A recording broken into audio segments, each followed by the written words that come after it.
3,000 years ago, a nation stood trapped between an army and the sea. Behind them, the thunder of Pharaoh's chariots. Before them, an ocean with no shore. And in the middle stood one old man with nothing but a wooden staff. This is the story of Moses.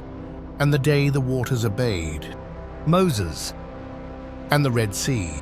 For 400 years, the children of Israel had lived as slaves in the land of Egypt. They built the cities of Pharaoh with their own hands. They bled beneath the whip. They buried their sons in silence. And in their suffering, they cried out. And their cry ascended, past the desert, past the stars, and reached the ears of the Almighty.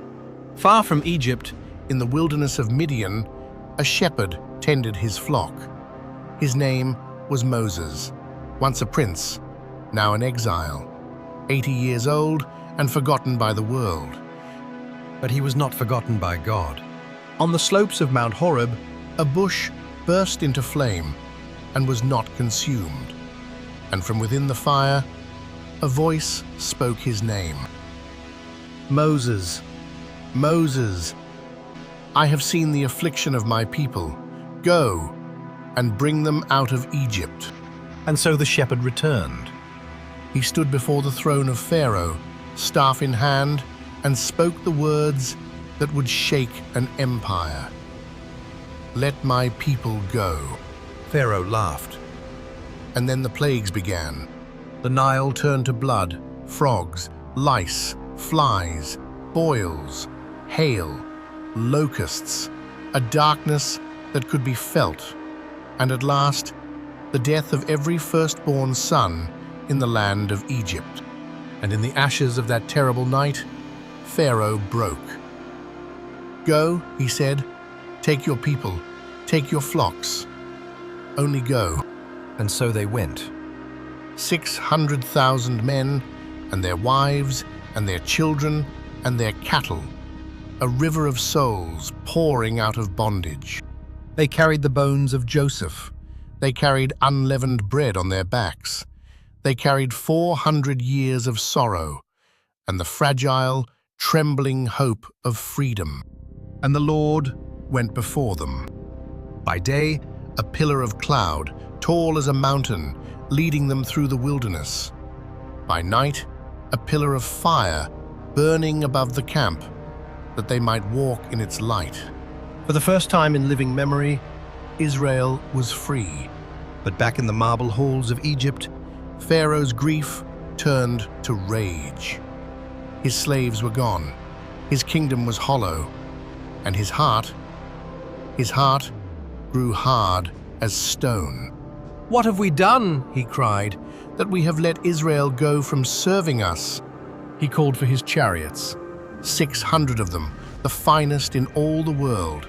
He gathered his captains, his horsemen, the full might of Egypt, and he rode out in fury after the people of God.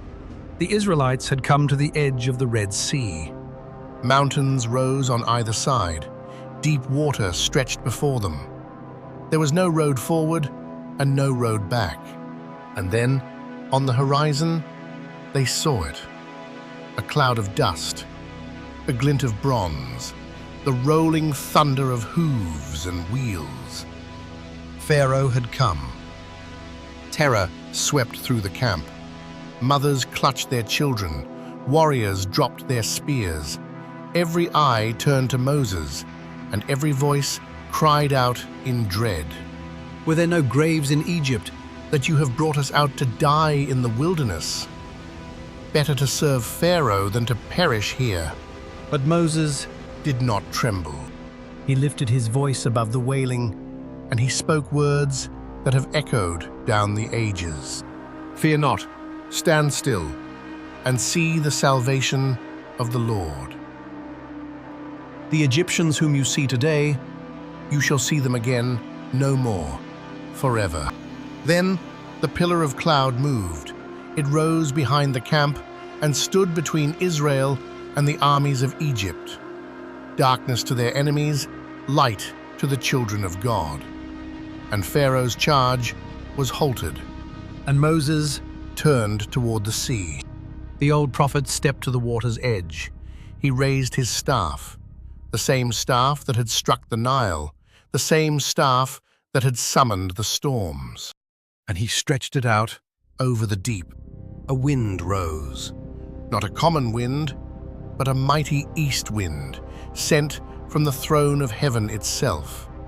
It roared across the waters, it howled through the mountains, it bent the sea to the will of its maker, and the waters began to move. They rose. They gathered. They stood up on the right hand and on the left. Two towering walls of trembling water, higher than any wall Pharaoh had ever built. And between them, A road, a path of dry ground, opened by the hand of the Almighty, running straight through the heart of the sea. and Israel, Walked. man and woman, Child and elder, they stepped into the corridor of the sea, with walls of water rising on either side and the stars burning overhead. all that night they crossed. 600,000 souls passing through the impossible, their sandals dry upon the seabed of the deep, But Pharaoh, would not be denied. when the cloud lifted, He saw the path. He saw his prize slipping away, and he plunged his chariots into the sea after them, horse and rider, spear and shield, the pride of Egypt charging down the road that God had made. and when the last of Israel had reached the far shore, Moses turned. He lifted his hand once more over the waters, and the walls fell. With a sound like the crashing of worlds, the sea returned to its place. It swallowed the chariots. It swallowed the horsemen. It swallowed the might of Egypt whole. And when the morning came, not one of them remained. on the far shore, Israel stood in the dawn light, free and trembling and alive. They lifted their voices and they sang, I will sing unto the Lord. for he has triumphed gloriously. The horse and its rider he has cast into the sea.